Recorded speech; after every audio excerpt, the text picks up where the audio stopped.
Hello friend, welcome to my YouTube channel how to crack AIB exam in 15 days. जैसा कि आप लोग पता होगा, मैं 15 दिन का चैलेंज चला रही हूँ कि 15 दिन के अंदर अपना AIB की एग्ज़ाम का प्रिपरेशन कैसे करें अच्छे से। ओके, तो आज तो आप लोगों को पता होगा कि आज कितना तारीख है और हमारा जो एग्ज़ाम है वो 30 तारीख को होने वाला है। अब हमारे पास बिल्कुल ज़्यादा समय नहीं है। अब जो भी समय है उसमें अच्छे से अपना प्रिपरेशन कीजिए और अपना सेट मारते रहिए। ओके, तो आज मैं आप लोगों के पास लेकर आई हूँ कुछ इंपॉर्टेंट केस लॉ जो कि AIB के एग्जाम में पूछे जाते हैं। Let us start that. Shayara Bano versus union of India, इसमें क्या कहा है? इसमें ट्रिपल तलाक पर बैन लगाया गया था। शाह बानो बेगम का जो केस था वो मेंटेनेंस से रिलेटेड था। शायरा मुतकल वर्सेस यूनियन ऑफ इंडिया का जो केस था, इसमें कहा गया था कि जैसे जो कुछ कुछ हिंदू धर्म के जो मेल होते थे वो क्या करते थे, दूसरी शादी करने के लिए, जैसे हिंदू धर्म में क्या है, एक ही शादी अलाउ है ना, डबल मैरिज यहाँ पे वॉइड माना जाता है। तो वो क्या करते थे, अपना रिलीजन चेंज कर लेते थे, मतलब धर्म परिवर्तन कर लेते थे कि हाँ दूसरी शादी कर ले दूसरी, क्योंकि मुस्लिम लॉ में 4 मैरिज को वैलिड माना जाता है। अगर कोई एक मेल है वो 4 शादी कर सकता है, बट हिंदू लॉ में ऐसा कोई कॉन्सेप्ट नहीं है,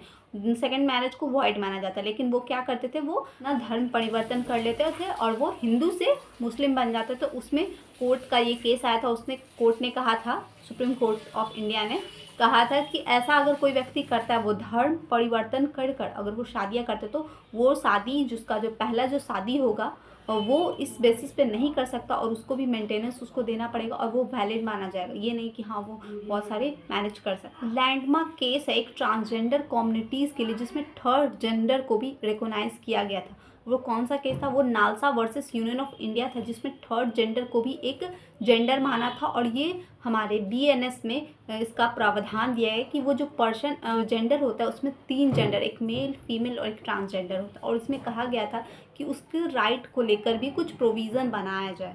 DPSP over fundamental right struck down 42 amendment. ये कौन से केस में कहा गया था? ये Minerva Mills versus union of India के केस में ये बात कही गई थी। विशाखा गाइडलाइंस क्या है? विशाखा गाइडलाइंस एक केस के थ्रू आया था जिसका नाम था Vishakha versus state of Rajasthan. उसमें ये सेक्सुअल हरासमेंट को लेकर, sexual harassment at work place को लेकर कुछ गाइडलाइंस बनाए गए थे और फिर इस पर लॉ भी बना। क्या आप जानते हैं फर्स्ट PIL कौन से केस में आया था? हुसैनरा खातून वर्सेस स्टेट ऑफ बिहार में। ये जो केस था, इसमें स्पीडी ट्रायल का भी बात किया गया था कि कैसे स्पीडी ट्रायल और फर्स्ट PIL इसी में शुरुआत हुई थी। Secularism is the basic structure of the constitution किस केस में कहा गया था? SR मुंबई के केस में कहा गया था ये बात, SR Mumbai versus union of India में। Shabnam Hashmi versus union of India कौन से केस में कहा गया था कि कोई भी रिलीजन का व्यक्ति बच्चे को अडॉप्ट कर सकता है? तो यही केस था Shabnam Hashmi versus union of India, जिसमें कहा गया था कि कोई भी रिलीजन, मतलब कोई भी धर्म, मतलब हिंदू, मुस्लिम, जैन, फारसी, मतलब जो भी धर्म है वो बच्चे को अडॉप्ट कर, ये नहीं मैटर करता कि हाँ ये इस धर्म का बच्चा है और वो इस धर्म का बच्चा है तो हम बच्चे को अडॉप्ट नहीं कर सकते। ऐसा इसको केस में कहा गया था कि कोई भी धर्म का व्यक्ति किसी भी बच्चे को अडॉप्ट कर सकता है। जो फर्स्ट अमेंडमेंट हुआ था इंडियन कॉन्स्टिट्यूशन में, कौन से केस में हुआ था? ऐसा क्वेश्चन आ सकता है AIB के एग्ज़ाम में और आया भी है। पिछले साल के पेपर में देखिएगा, क्वेश्चन पेपर में, कि ऐसे क्वेश्चन आते हैं कि फर्स्ट जो हमारा जो अमेंडमेंट हुआ था हमारे कॉन्स्टिट्यूशन में कौन से केस में हुआ था? तो उस केस का नाम है शंकरी प्रसाद वर्सेस यूनियन ऑफ इंडिया। और एक इम्पॉर्टेंट केस है Lalita Kumari versus state of UP का। इसमें क्या कहा गया था? इसमें कहा गया था कि पुलिस ऑफिसर को ये आदेश दिया गया था, मतलब एक तरीके से कहा गया था अगर कोई भी कॉग्निजेबल ऑफेंस है उसका तुरंत FIR रजिस्टर किया जाए, कॉग्निजेबल ऑफेंस का। Lalita Kumari versus state of UP।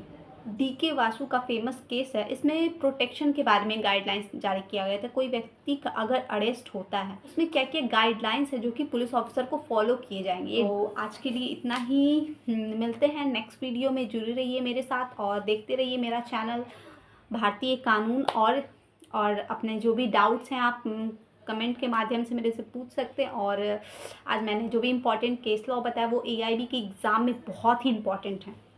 आप ऐसे जो भी एग्ज़ाम, अगर ये AIB के एग्ज़ाम में भी इम्पॉर्टेंट या फिर कोई अदर आप एग्ज़ाम देते हो, चाहे एंट्रेंस एग्ज़ाम देते हो LLB का या फिर LLM का, ये जो भी केस लॉ मैंने बताया वो बहुत ही इम्पॉर्टेंट है और ये AIB के एग्ज़ाम में आ सकते हैं। और कोई अदर एग्ज़ाम है उसमें भी ये इम्पॉर्टेंट केस लॉ आ सकते हैं। तो आज के लिए इतना ही, जुड़े रहिए मेरे साथ और धन्यवाद। All the best.